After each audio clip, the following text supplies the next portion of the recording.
तो पुण्यात्मा परमात्मा कबीर जी ने स्वयं आकर अपने बच्चों पर रहम किया कि जिसको तुम भगवान मानकर और यही इसके लोक में रहने के आदी बन गए हो, ये लोक ठीक नहीं, ये भगवान नहीं है, ये तो काल है।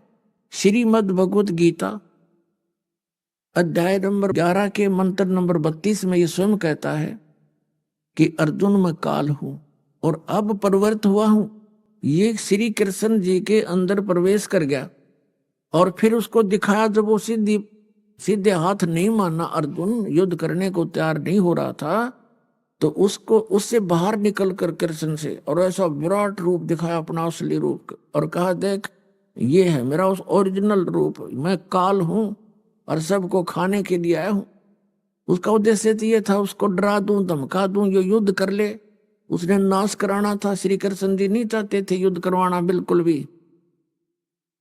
वो तो उन्होंने पहले फैसला कर दिया था कि मैं युद्ध में हथियार भी नहीं उठाऊंगा, तो क्या वो व्यक्ति फिर युद्ध के लिए प्रेरित कर सकता है?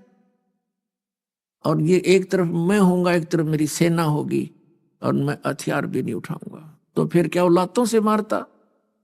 कहने का भाव ये है को बिल्कुल युद्ध प्रिय नहीं थे, नहीं चाहते हो तो मजबूरी में, जैसे जरा सिंह जैसे निकम्या ने और शिशुपाल जैसे ने बकवाद करी, वो दूसरी बात है, नहीं तो वो कभी किसी को दुख देने वाले इंसान नहीं थे।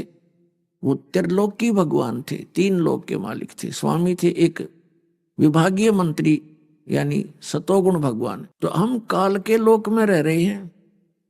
और कबीर साहब क्या बताते हैं, कबीर ये माया अटपटी सब गट आन अड़ी, किस किस को समझाऊं या कुएं भांग पड़ी। परमात्मा कहते हैं किस किस ने समझाऊं, काल ने 21 ब्रह्मांड के अंदर अपने इस लोक रूपी कुएं में इस माया रूपी भांग को अनतोल्या अनमोला डाल दिया, और सभी ने एक ही प्रकार का ज्ञान ग्रहण है, सभी की एक जैसा ही स्वभाव बन गया।